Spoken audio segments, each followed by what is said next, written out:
is the undiluted Word of God. Beaming from the nation's capital, we bring to you the good news through various programming, news updates, worship and teachings. The paralysis of sin makes us to be separated from God. Contact us for your live streaming solutions and event coverage such as synods, conferences, seminars, revivals and lots more. Engage us in showcasing your brands and services to the world through adverts and sponsorship. We also offer latest broadcast equipment for rent, all at affordable prices. Tune in to ACNN TV via any free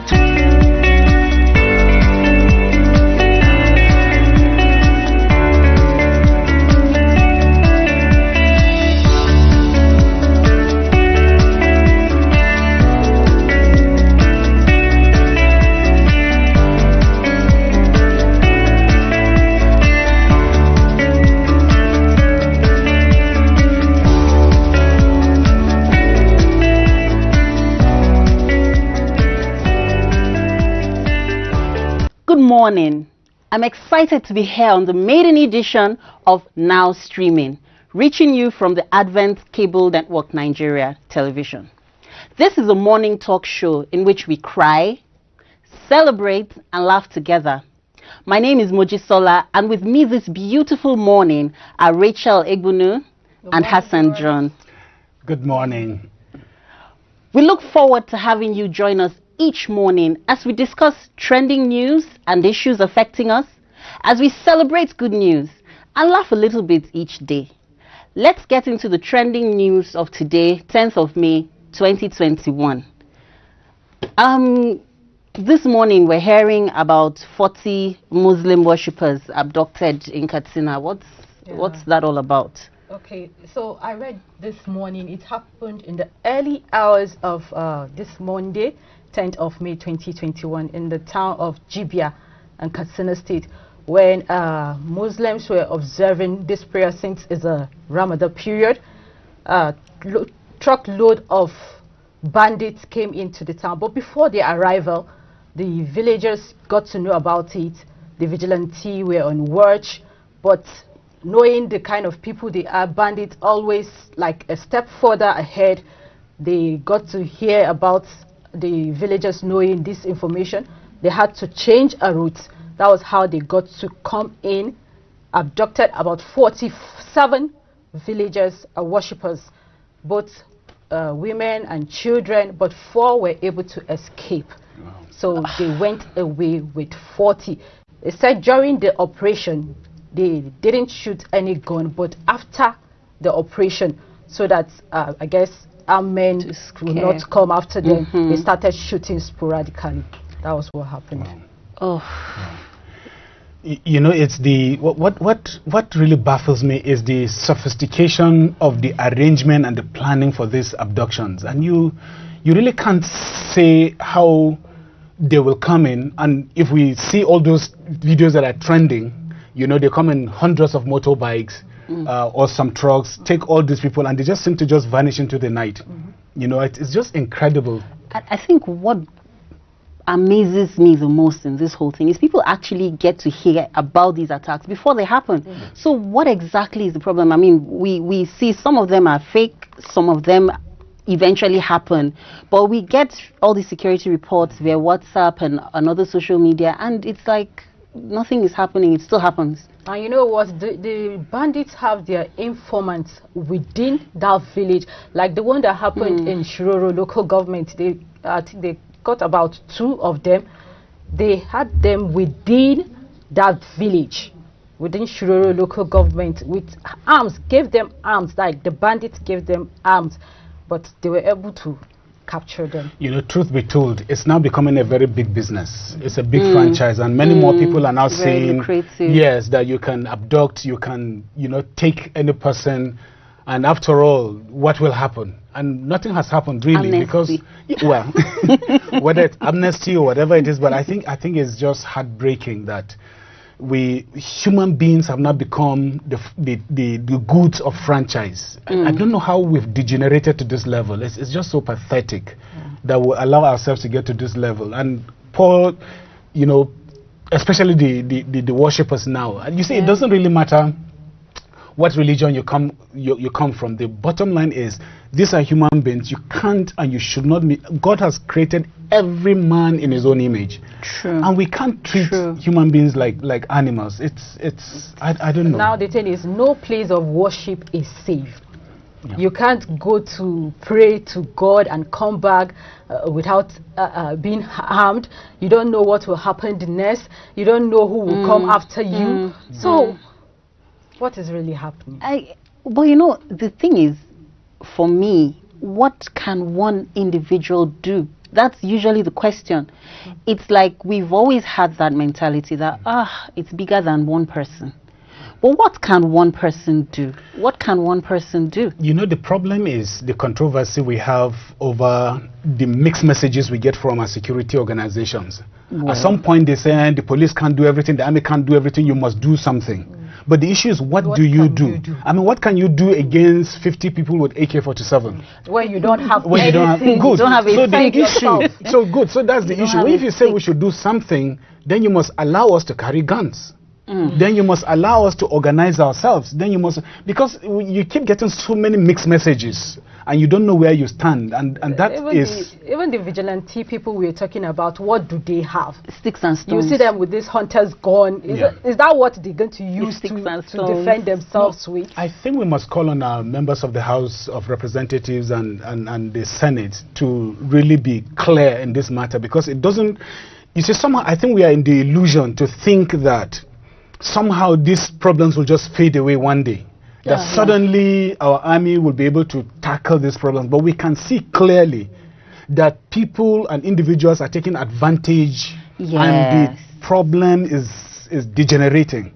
I was looking at some statistics. I can't remember. I think it was the BBC that gives the statistics of 3/4 of this country already under siege. You know, now these are the facts. Every day here in Abuja, we've been having the problems of, you know, this tension that has risen over time, of whether are they coming, are they not coming already, so they're hiding apart from those of us in the city center, those in the suburbs cannot sleep, and we can't just dismiss that as if it doesn't matter. It matters.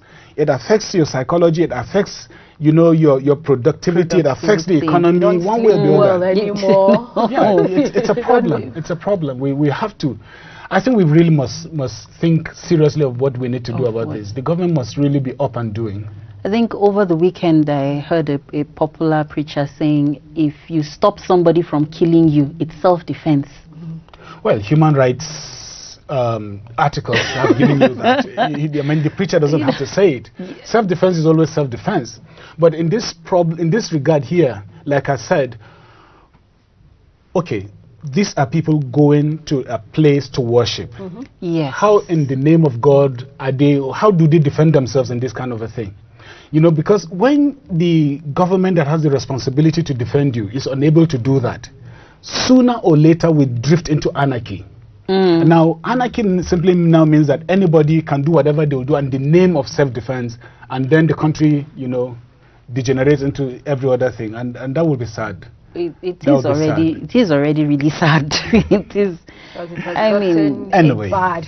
A whole lot of opportunists, like you said, are tapping into the opportunity, and so we don't even know who is who. It used to be Boko Haram. Everything used to be Boko Haram. Right now, it's like so many of them. The groups are hiding under the Boko Haram and coming.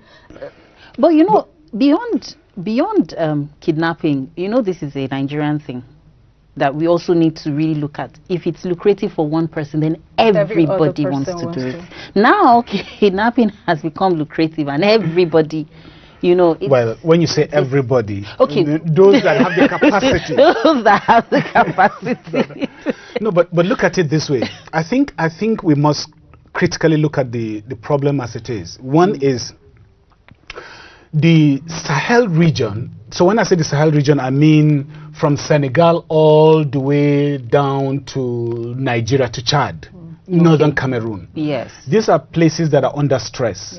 You know, we know in the past, even currently, that multinational forces have been brought in place at first to fight Boko Haram. But then there were other factors in play. And these factors were Al-Qaeda in the Maghreb.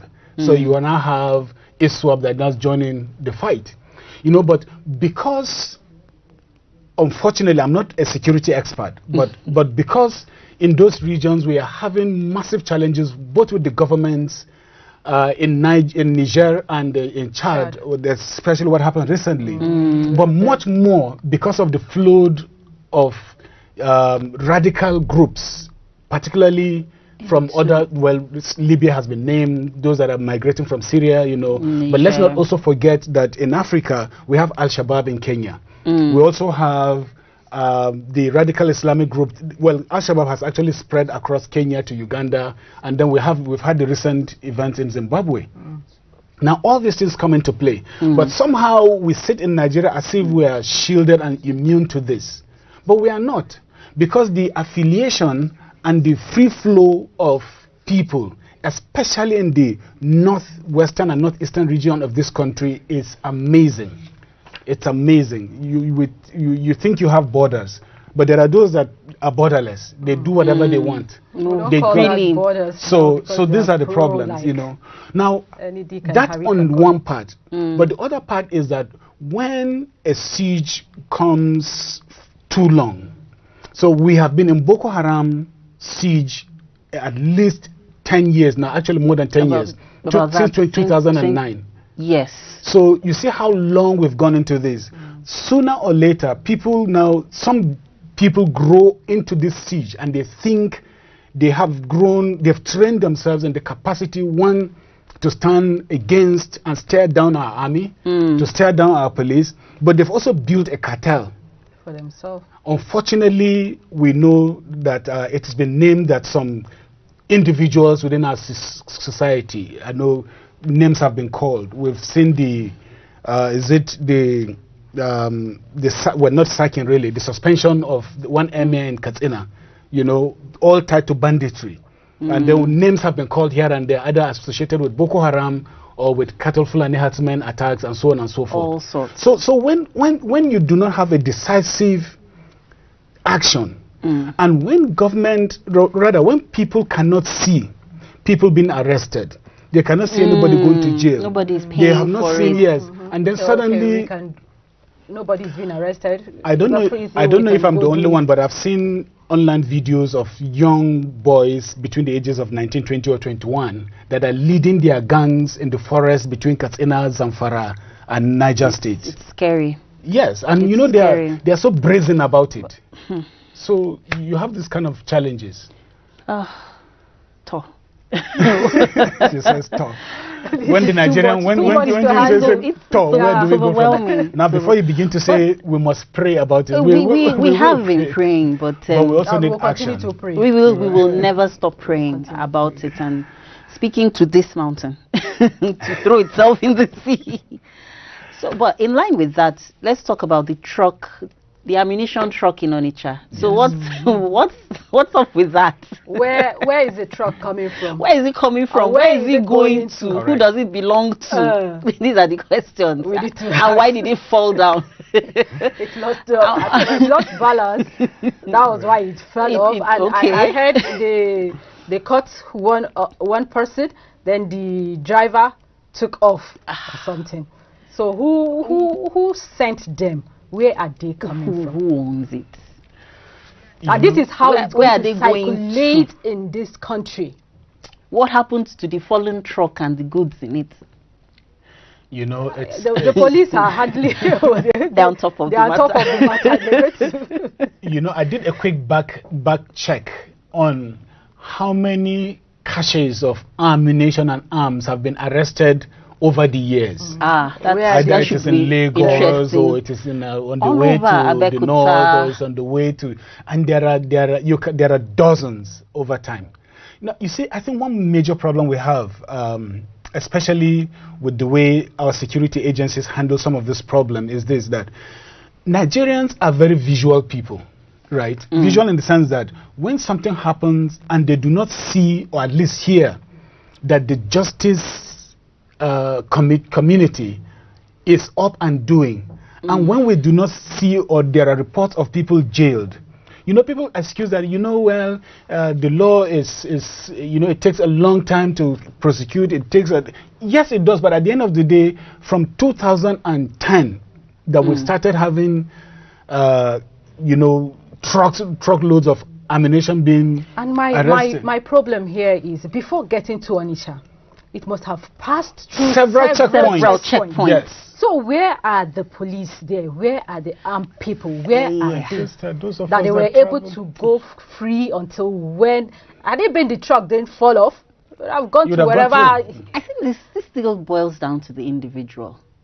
I was telling someone recently that if I make the decision to do what is right and do my job well, regardless of the fallback, because there usually is fallback, then imagine one policeman at those checkpoints saying, this morning I will do my job.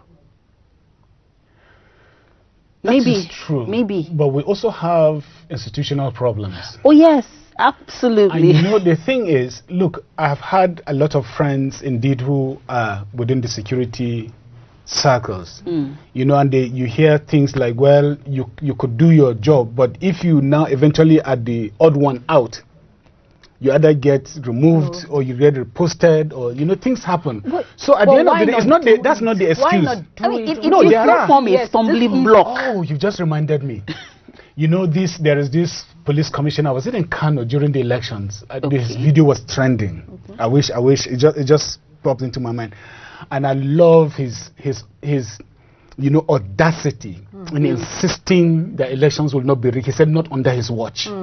And he stood by it. And he stood by it. That's one man. And so on and so forth. But how these people, do we celebrate them? Do we bring them so that other people learn? When things like this happen, we now begin to make excuses, we now begin to pick a lot of things, and as much as you may have one man that will do it, look, it is a generational problem.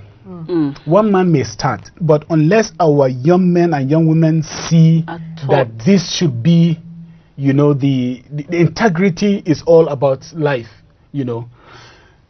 My wife traveled to Singapore, and she attended one of those schools, and there are 3 main subjects she said were taught in that school. Okay. It's English, maths, and just simple integrity. Oh. Now, okay. Yes. Yeah. So you look at the Asians when it comes to discipline. Yes. You learn if you can read very well, you should be able to read any other thing. If you learn your mathematics properly, you should be able to do everything, right? You should be able to do the basic thinking and logic. That's just thinking about logic. But integrity is it. Yeah. A Chinese will hang himself if he loses money in a business. He does not want the shame to go either to his family, the Asians have this thing. He must have known the promise he made to them. Exactly. And how it's important. It's important, and how they look up to him. Exactly. So he wouldn't want to fail them. They feel it's a public shame. But it is, unfortunately, in our country, we celebrate, people celebrate their capacity to beat the law. Evade, yes. To evade and things like that. But what are our young men and our young women learning? That's where the problem is. Because I think Wole Soyinka many years ago said we were raising a wasted generation. I don't know whether it was right or wrong. I know he was castigated, he was chastised, but sooner or later we are now beginning to see that if it was a prophecy, it's slowly getting no, it has become true, unfortunately. We really need to take out that herd mentality and see ourselves as individuals, and see that yes, but at least you provide a stumbling block. Yes, because really, change starts from each person. It does. We blame the government for a lot of things. We blame the government for it. I don't think the government causes us to jump red lights in traffic. No. That is another conversation entirely. No, we'll leave that for another day. Leave that. So, yes. Our truck, we still don't have answers. We don't have answers. We'll keep our fingers crossed. We wouldn't have answers because, look, this is a recurring thing. People hear about it, they say, oh, well, You don't know how. The whole story. That is a natural death, and everybody forgets that. Oh, there was a truck of ammunition coming from somewhere, going somewhere, falling down in Onitsha of all places, and and then it also makes you begin to believe the security reports that you get that they're all over the country now. For sure, all the way in Onitsha. Before now, it's in the northeast. In fact, when it initially started, a lot of people down south in the east believed it was fables. It wasn't truly happening. It was for political reasons until it got to their doorsteps and people started disappearing. And it's really. I think when you have truth removed in the public space, every other thing follows. Now we scream, hey, fake news, hey, we bring this. You see, coming from a background where I've seen crises in the last 10 years, and I've had governments say, people are spreading rumors, people are doing. But the thing is, you are not giving them authentic news.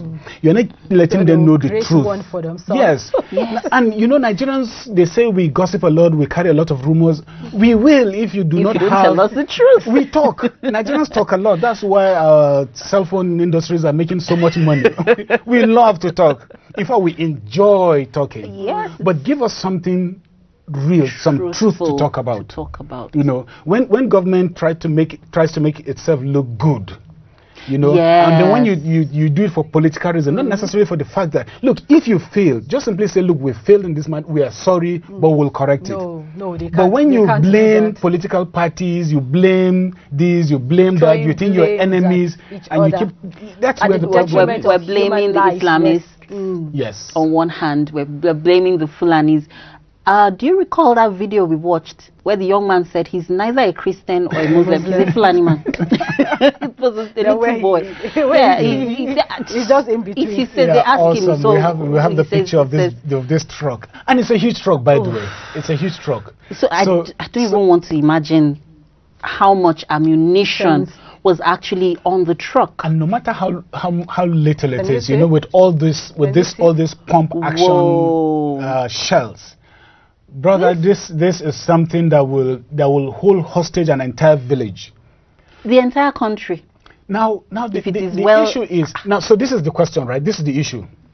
I think security personnel gets there before this. Some of the community, I don't think everything is going to be recovered by But this is the issue I'm raising. This is the issue I'm raising, right? For everything that has been said about either the banditry or the kidnappings and everything, I still insist that it is a well-organized cartel. Sure. They know what they. I mean, for crying out loud, look at these shells from this truck. That's a lot. It's a lot of money. When it's not something that people will. AK-47 cost about, is it 300 and how many? No. Is it getting to about 750,000 naira. Just one. Yes. And then you see people flanking them around. About where do they get the money from? No, there's so I think unless government, or let me say, unless the security operatives are able to root out. Now, we've had a lot of talk about people saying, well, we know who the sponsors are, we don't know who the sponsors are. The thing is, there are names of people that are being bandied around. Right? Even if they are innocent, then simply clear them. Come out and say. And then, but at the end of the day, it is not the little Fulani boy with one cow here and there that has money to go and buy AK-47. Can't afford that. It is not the Fulanis carrying their cattle up and down that are going to buy AK-47. It is an organized sect. And Fulani people to them. Very lovely. I have a lot of friends. Very, very beautiful, lovely. When they're around you, they are afraid no, they give to you. She's talking about her stomach now. Not until now, you can't even differentiate. No. The point is, I think viewers can also call in and join in the conversation through our phone lines or on our various social media platforms showing on your screen now. Please call in. Let us know your thoughts on these issues this morning. Sorry, you were saying? No, I was just simply saying that when I was talking about truth, you see, when you do not separate, we're talking about Fulani generally speaking, but you see, when you do not separate I call them the radical Islamic militia group. From it is a militia group. It is. They are organized. They are trained. They are armed. They didn't start it They can attack they can attack a village and take away people and hold them hostage and then get their millions and return. Well, they said they're not giving them any money. No, nobody's giving but we know money. that they will not take people and not collect money, and just out of their magnanimous wahala they suffered in the night and they return them. Kidnapping, they ask for ransom. They ask for ransom. No, but we know. To ask for ransom. No, but we know. Even if government, but even if government is denying it doesn't give money, we know that individuals' parents give money. We know they do. That of we have that of the Afaka. Yes, the parents came out to say they had to pay. You know, we know some organizations also that had to give millions to release their actually, people. I was on a flight with somebody from Lagos coming to Abuja, and she was lamenting how her daughter was kidnapped, and the family now had to raise money to give. So it's not that money is not being given. Money has to be given, otherwise you start picking dead bodies. So that's the problem. We have a caller joining us from Lagos. Okay, I think we lost that call. Okay, please try calling back. We'd really love to hear what you're saying. So what I'm saying is, let us be honest, let us be clear. Government must be very deliberate about this. Let's know who we're dealing with, because you can't say to us, no, they are not this and they are not. If they are not, then who are they? They're not that many. Declare who they are. But because see, we are the country is sliding now into we are creating an atmosphere of fear. You know, and you said people shouldn't be afraid. Why wouldn't I be afraid? I mean, for my 7-year-old to know that the country is not secure. Okay, so we have another caller, Bolaji from Oyo. You're welcome to the show. My opinion, I'm afraid on this issue of bandits. My own belief is that there's some forces behind all these things. Because these people are not they are not ghosts. They are human. The responsibility of the government is to find something to do about it. If they are using our reserve to do all this manner of rubbish, the government should allow the youth to use our reserve for farming. Let the government clear out the reserve and use them for farming. Now we have a lot of youth that there's no job. Let them go and use the reserve for farming instead of using our reserve, our forest for kidnapping. So that is my view. That is my opinion. Thank you so much, Bolaji.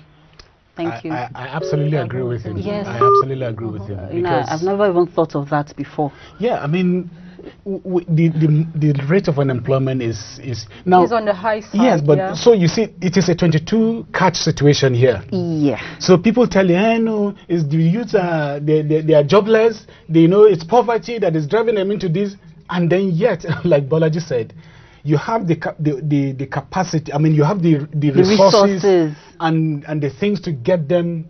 You know, to get. Let's even put it this way. If we take from the example from Maiduguri, for instance, where you have the joint JTF, you know, forces, yes. Right? So let's assume, and I'm not saying so, but let's just assume that our military are overwhelmed and our security forces are overwhelmed. I think it will not take too long to recruit able young men. Yes, and train them to be now official paramilitary force. Even if paramilitary forces. We have the Amoteku now. Yes, we do. We have the but you know that. But look at the controversy. The thing is, equip a lot of these people properly so that they we're still waiting. They can't just go. Let me tell you what hunters are doing in Maiduguri. It will shock you. Wow. They are the ones going after Boko Haram because they are the locals there. They know them. The terrain. They are able to chase them. Just too much. Okay, so I think it's the ingenuity that we must bring into play. We really need to do. And then let's talk about our diplomats. There was a picture that trended on social media this morning of a diplomat, we don't know what country is from, peeing on the road. Okay. Yes, there's that. That is the height of. I'll just quickly say with Nigeria. No, the thing is, we don't know what country he is from. I don't think we need to know what country he is from. I guess, okay, see the lawlessness in our country. Look. If not, why would someone just get out from his car and just... let me make a quote. A Hausa man says, when they kira ƙwaryen tuwonsa kasko, za a ɗibara shara da shi. Okay. Interpretation means if you call your eating bowl a packer, and people will use it to pack dirt. In fact, that just sums it up. No, a confession. Look, most men will stand by the side of the road and shamelessly pee. Why? Open, like, it's too open. Yes, like, can't you just go to a secluded place and do this thing? Face the wall, for goodness sake. Look, I'm not trying to make a defense. I'm not trying to make a defense. I'm just simply saying. He's answering call of nature. Really? I guess he must be too pressed. Okay, look at the picture. Go into an tree or something. Wait, I saw the picture. Okay, his face is this. No, wait. No, it's not the issue of the face. It's not the issue of the face. This man looks to be. It seemed to me he's on a long journey. Beside the road. So you don't expect him. And by the way, on a serious note now. Okay. Public toilets have been a major problem in this country. That's a different thing entirely. In fact, they don't even exist. Sure. They do exist, but...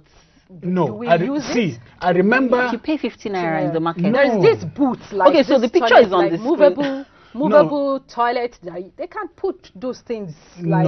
No, honestly, this man is in a long journey. Let's not... This is in an open place. Yes, it may be in an open place, but give him the benefit of the doubt. Okay. That he does not want to be kidnapped when he enters the bush. When he enters an eatery, because that doesn't look like a bush. That is a paved road. So... Okay, but let's look at the real problem here. The real issue here is that we have a culture that we really don't pay attention to, right? Let's just be honest. And the issue here is, with due respect to all ladies, ladies don't have problems. Okay. We have Reverend Canon Bright from Warri. What on the discussion, I just want to point out a little words. On the discussion, I just want to point out a little way. Sir, can you please turn down... What I observed... Sir, can you please turn down the volume on your TV, sir? Hello, sir. Hello? Oh, Hello? Okay. That's a lot better, sir. Hello? Hello, sir. Can you please turn down the volume on your TV set? I'm doing that now. All right. Can you hear me now? Yes, it's a lot better. You're welcome. You can hear me? Yes, we can hear you now, sir. So what I want to point out is that the foundation at which most of our children are being brought up today is one of the major problems we have. Now, even if the security system is being addressed, what about those children they are bringing on? You imagine you born your child, you will just throw him in the street, no proper education. They are all over in the northern part of Nigeria, and expect that this security will be ruled out. If they address it now, what about those ones that are out there? You see millions of them. Their parents is just to burn the children and throw them in the street. The problem cannot be over. When you born a child, you take care of the child. You are just living there like pigs, and you don't take care of them. It's mostly in the northern part. And marginaries are not there. Millions of them that are right there now. If they COVID, who are the people that are causing the problem? So it's not our children. I know that there are people coming inside this country. Our security is so porous. The boundary with other nations is very porous.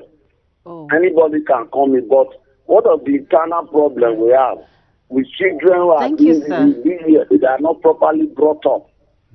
Yeah. You know, they hate education. It is very important that the educated man cannot misbehave. Educated you cannot misbehave. Yeah, well. If they could do it, go and look for little thing to do. But thank you very much, most of the leaders' children, they are nothing to write home about. It's only. Thank you, sir. Thank you so much for your contribution. Sorry, I think we lost him there. But thank you, sir, for your contribution. You know what, the Almajiri case, before now I used to think, okay, these ones are like orphans, they don't have parents. No, when I get, they have their parents, they have their parents. They have homes. They dump them there to go and beg. And no, you see, the Almajiri system, right, is it's a cultural thing. And it's a topic we cannot even touch. Yeah, no, but let's I know it's a major issue, we'll address it, but just for the sake of our caller, just to simply say thank you so much for that contribution. That's great. Honestly. It's just to say that because it is a cultural issue. Yes. And also it goes with if from the, so I grew up in northern Nigeria, and I know the idea is it's supposed to teach young boys, particularly young boys, entrepreneurship, you know, teach them street lifestyle, smart. To be street smart and lifestyle, because in those days, apart from in addition to the Quranic education, you also teach young men, you know, how to go into trade and things like that. Unfortunately, it has not. Unfortunately, it has not transformed with time. So the idea is, as time moves on, as lifestyle gets better, you become more innovative on how to now bring up these children. But because times have changed, but the culture has not changed, so we now have this conflict. We now have that problem. Yeah, but I know that a lot of the northern governments I think we should talk about it sometime. Well, okay, that would be an issue on one of the programs. Yes. Back to our peeing diplomats. we have to talk about our peeing diplomats. I know. I don't think it's even just about him. It's like you said, if you call your plates Casco, then everybody will help you to shovel all the dirt. Yeah. I see it a lot. It's actually one of my pet peeves. And I know the guys I've spoken to have tried to say, oh, it's different for a woman, you can hold it better. But I can't remember. Even my 3-year-old, I tell him, hold it till we get somewhere. Third mainland bridge, you will see somebody just, there's no traffic. There's no traffic. Yes, wait. Let me speak for the men. Let me speak for the men. Look, it's the thing we do. Why? Why? Now, so this is the question. That is what we need to address. Why do we do it? A lady can't just open and that very place on the road. But then I heard a report on radio last year or so.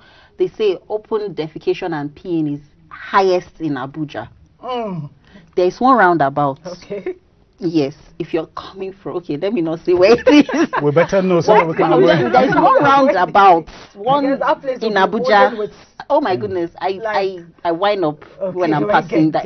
The stench is not here. And so if, like again, it comes back to, if people are picked up for open defecation and given 6 months, or given community, and it is publicized. The places you will see the write-up, like, okay, 20,000 naira fine, and the place is reeking. And you, without because nobody enforces it. Like nobody enforces it. Well, you know, it's like the crossing of. There are some countries that I know they make a lot of money from this. Yes, because just nobody just. Pay and pay. 20,000. If you don't have it, then they detain you for 3 or 4 days. Before they put you in a room where you will pee and there. Say you want to pee. And keep peeing there. All right, we would be going on a short break now. The video you're about to watch is a practical tip on one thing you can do if you ever find yourself, God forbid, in a kidnapping position or situation. When we return, we have something to celebrate.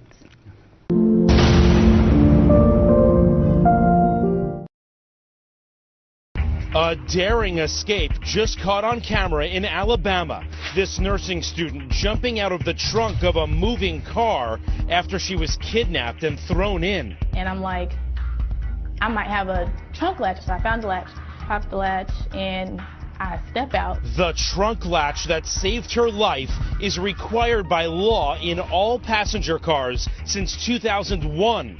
But would you know where to find it and how to escape if you were trapped inside? To find out, we've set up a dramatic experiment today. We are going to take volunteers and stick them into the trunk of this car to see if they can turn their bodies around in the pitch black, mind you, to find that latch, flip it, and get out of the car. And since we're sticking people in the trunk of a car today, we thought it would be a good idea to bring the cops along. This is Major Hector Yavat from the Miami-Dade Police Department. Thanks for coming out. No problem. We're here to help. Trying to help some people. So I'm going to hop into this trunk and try it first, because if we're asking people to do it, I should try it, right? And I have not done this before, so let me hop in. Ooh, this is as weird as you think it would be. Ready? All right, close it up. Okay. God, it is pitch black in here. We're using infrared cameras, so you can see me, but you can't see a thing in here. And imagine if you were in a real kidnapping situation, how scared you'd be. Okay, so the first thing I would do is try to push my way into the passenger seats, but that's not working. All right, Hector, what should I do? All right, try to turn your body around to face the rear bumper of the car. All right, turn my body around, which I'm 6 feet tall, is not easy in here. Okay. All right, so I've turned my body around, facing the back of the car. Now what? Okay, now you want to look towards the rear wall of the trunk and find anything that's glowing, like a latch or a pull. Okay, I see there's a glowing thing here. I see it glowing. Okay, try to switch that latch. Okay, this is the latch. Let me flip it, and here I am. Wow. There you go. That is frightening, though. It is, but knowing what to do makes it a lot easier. I knew what I was looking for, but let's see if our volunteers can pull it off. Climb on in. Okay. If you freak out and you want to get out, just bang on the trunk, scream, we're going to pop it right open. I'm going to try, though. I'm going to try using my own knowledge to try to get out. Exactly. Okay, and it's locked? It's locked. Okay. Here we go. All right, try to get out. After just seconds in there. Wow. You did it. A few people get it, but most dark and scary, a little freaky. Can't. What's it like in there? I can't find anything. Try. How are you supposed to get out of this? This mother is trying to kick out the seat. It feels like it's closing in on me a bit. This woman seems to know there should be a latch, but I'm trying to find a latch or something, but I can't. In fact, most of our volunteers, men and women of all ages, couldn't figure it out. Can I show you? Yes, please. See this right here? Yeah. That's the latch right there. Oh my gosh. Look for the glow-in-the-dark latch. They always glow in the dark. And nail it, and it'll let you right out. Whew, okay, thank you. If there's ever an emergency, it'd be really good to know that there's a latch here. And now you know. And now I know. But what if your kidnapper ties you up? Retired Special Forces Officer Michael Hawk is about to show us how to break free. I'm going to secure this zip tie very tight right on your wrist bones, okay, so it looks like you're not going anywhere, right? I'm not. I'm trying to get out of this. Your mission is, as soon as the bad guys take their eyes off of you, to execute the escape maneuver. Okay, and you do that by simply bringing your arms up as high as you can, and you want to pull them down into your stomach with as much force as you can. While you're doing it, spread your elbows and push your stomach out, and what you're going to do is you're going to overwhelm the locking mechanism and break free. And anybody can do this? Anybody can do it. If I can do it, anybody can. This is what it's going to look like. Bam! Here we go. Woo! Rock and roll. Oh my God. That's it. Okay. That's amazing. And it's true. Anyone can do it. We bring out some more volunteers. Yeah! Yeah! Yeah! They snap the zip ties right off. Yeah! Yeah! Nice job. Thank you. Was that easy? Very easy. Welcome back. Hope we all learned a thing or two. Hassan, do you have a few tips to share with us?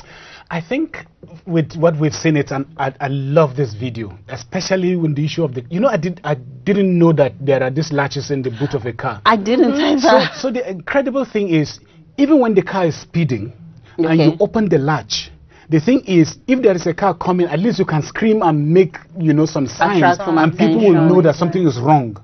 Which is a beautiful thing. You don't want to jump out of a moving car. Yeah, especially if there are those that are coming. Yeah, but at least the boot opens and people will now know something is wrong there. So they will help you, so which is beautiful. Another tip that I learned was, this was even for children, and they tell them, if somebody is trying to carry you away, throw yourself on the floor. Yes. And just lie down on the floor. It's much more difficult to pick when it's kicking. When it's kicking. Just so they tell them, stranger danger, just lie down on the floor and scream as loudly as possible. And for the car too, I think I just got to know about it. You can push the back seat. That is the older models, cars. yes. Push but the thing is, okay, what about if the person is inside the car and the doors are locked? And that would be a good time to start praying. if you weren't praying before then, that would be a perfect time to start. But you see, what I love also is the one with the zipper, the braking. Even though I don't think we use zippers a lot here. Dog chain. They use but even chain. Then, yeah. How is the same?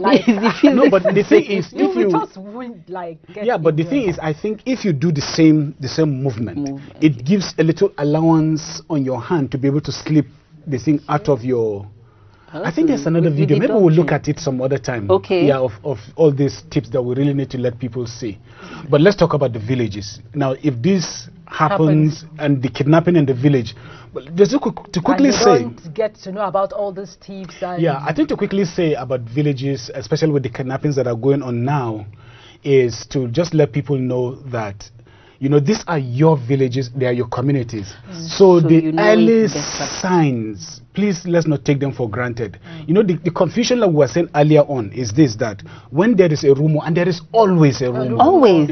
But it's better not to take them. It's better not to take them for granted. You know, and we're not saying that you should spread rumors and you should make people panic, no. But what we are saying that when you hear certain things, as much as you don't panic, but you also don't be foolish. You know, in these villages, at least you can put scouts to watch out. You know, it's your village. If people are approaching your village, we should have the best way. How do we do a drill of getting women and children out in the case of an attack, for instance? What must we do? These are things that we shouldn't take for granted. Just like, you know, secondary schools now, we should be able to arrange some drills. You know, get military officers, get police officers. I think managers of schools should be able to bring security officers to help them. How do they drill in case there is an event? You know, okay, like what happened with the Chibok girls, for instance. You know, the Chibok girls, they came shooting in the air and they told them that they've come to save them from Boko Haram. Not knowing, you know, and they didn't know. So because these kind of drills are not there, and you can go around to all the schools, is about the same thing. You see people in military uniform, you see them coming, and you hear gunshots, and you panic.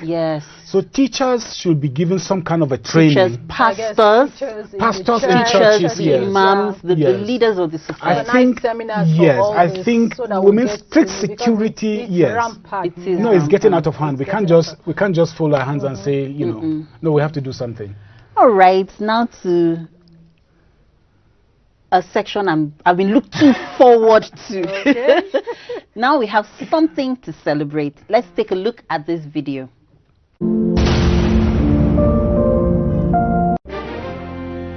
A homeless man with a scruffy beard and long, scraggly hair. He looks like a lost soul. But check this out. He has magic fingers. His talent is breathtaking. This video was first posted on Facebook just 2 days ago. It is captivating the nation with more than 2 million views. Incredible, went one posting. Just beautiful. And such talent. It's a shame he is homeless. He's playing the piano on a public sidewalk. Anyone can sit down and play. It's part of an arts project in Sarasota, Florida. But no one expected this. Pedestrians are taken aback. This video shows him performing for a father and his young son. It's reminding many people of Ted Williams, the man with the golden voice, found homeless on the streets of Cleveland in 2011. We'll be back with more right after these words. He became a national sensation and made real money doing voiceovers. On Inside Edition. So who is this homeless maestro? His name is Donald Gould, and we caught up with him today. He can't believe he's become an overnight sensation. I just like to make a few tips and make people happy. Gould's story is heartbreaking. He's 51 and a former U.S. Marine. He says he struggled with drugs. His wife died in 1998, and he's been living on the streets for more than 10 years. He says he has an 18-year-old son whom he hasn't seen since he was just a small child. I've always loved him. I never spent a day when I thought about him.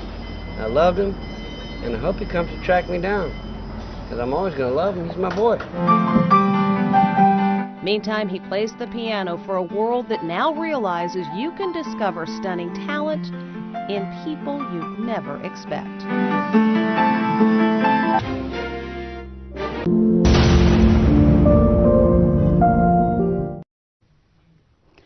Wow, that was heartwarming. Yeah, that was heartwarming. It's something worth celebrating. It is something worth celebrating. Yeah. After, what, 10 years? Who would see someone like that and think something good will come out of it? Yes. Absolutely. Absolutely. You know, what brightens my heart in all this is that this man, you know, has been taken as a homeless, no gooder on the street. So usually what they do is they put these big pianos. You see them, you know, in other countries. And then people can just play on the streets. And if you're good, people will not drop some coins. But this amazingly wowed everybody, and it's just so incredible. Wow. And look at the like a professional. Yes. And that's why we shouldn't look down on anybody. We shouldn't assume that people are not let's just look beyond the physical. We celebrate him. We celebrate him. So yeah, never take anything for granted. No. Yes, never. And you know, God made us all in His image. Beautiful. And we are all talented. We are Beautiful. all talented. It's amazing. Yeah. Well. So today we've talked about the insecurity thing. It's not to strike fear. It's not to cause panic, but it's to make us aware. We cannot fold our hands or bury our heads in the sand and pretend we don't know that these things are happening. We should be aware of our surroundings. We should be aware of what's going on. I mean, we drive and we don't look back. We stand at crowded bus stops and we don't just take a quick check. Be aware of your environment. And they say as much as possible, don't let your children wander around on their own. They are soft targets. Not the times we're in reduce the social media thing. And we all know that you're happy and you're blessed and you're rich, but just tone it down a little bit so that the business people will not use you as their next that's right, as their next business deal. Like the Salah celebration now, again, on a low key. The president is even celebrating. And please don't pee in public. Just don't. There are restrooms around. There are eateries. Just hold it. Hold it. When you get a place, you can. Thanks for staying with us today. We hope you enjoyed your morning with us. Thank you so much, Hassan. Thank you, Rachel. I've had fun. I did enjoy myself, guys. See you all the same time tomorrow. For more, sit back and enjoy this video. Have a laugh with us and do have a fabulous day.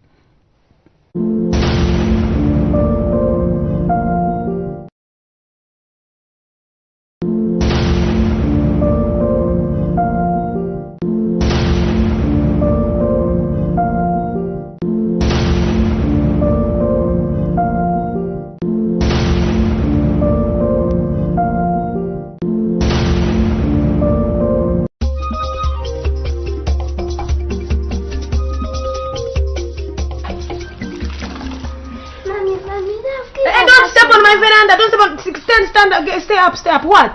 They have given us homework. You are home. Why don't you just enter inside and do it? I said our parents to help us and they give us answers. Then you go back inside and wait for your father to come back home. But he's late. Hey, are you a timekeeper? What kind of...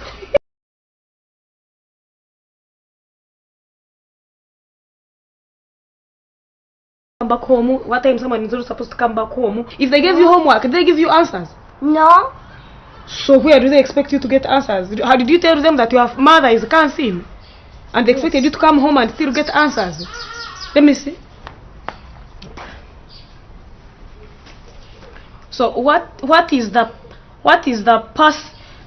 You get me my phone. Because the way how you challenge me in front of my own child when I've paid my school fees, to embarrass me in front of my child so that I look extremely ignorant. Hey, and I just get embarrassed just like that. Remind me again, what's your teacher's name? Teacher Jane. Teacher Jane, yes. Yes, hello, Madam Jane. It is Kansi Ann. Yes.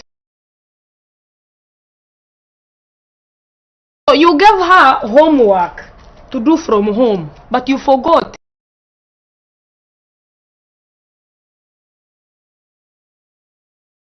Oh, I'm supposed to come up with the answers. So where is the money? The money, because I paid school fees in full. I don't see how I get to pay school fees in full and you threatened to chase my child. Then only for you to send some of the work when you are lazy and you're seated on your lazy behind and you send my child home with work for me to do your work. Do you know what class I stopped in? Do you know the potential of my brain? So you are ready to help me embarrass myself in front of my own child just because you do not want to do your own work. My darling, if I wanted to do part of the work, I would have paid part of the school fees. The next time you go inside and pick for me something. The next time you want to embarrass us, don't choose to do it in front of our children. What is past? What is past po? What is past po? I don't know. So if you are to embarrass me and send her to do homework, at least be kind enough to send me a message with the answer so that I also look proper in front of my own child. Right now she thinks I'm very stupid. I am actually stupid. Madam Jane, you realize I know where you stay. Madam Jane, give me a minute. Immaturity! Yes, give me a minute. Bring my shoes, bring me my shoes. This woman thinks I'm joking. She has not seen me properly. She has not seen me look important in other categories. Hurry up, give me my shoes. Give me my shoes, eh? Remove the rest, eh? You can remove the rags. I'm going to come back. Okay.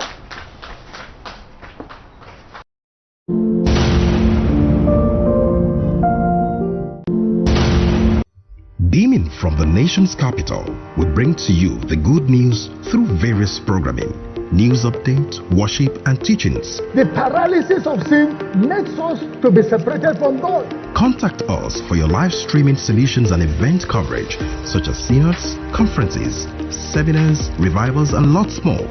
Engage us in showcasing your brands and services to the world through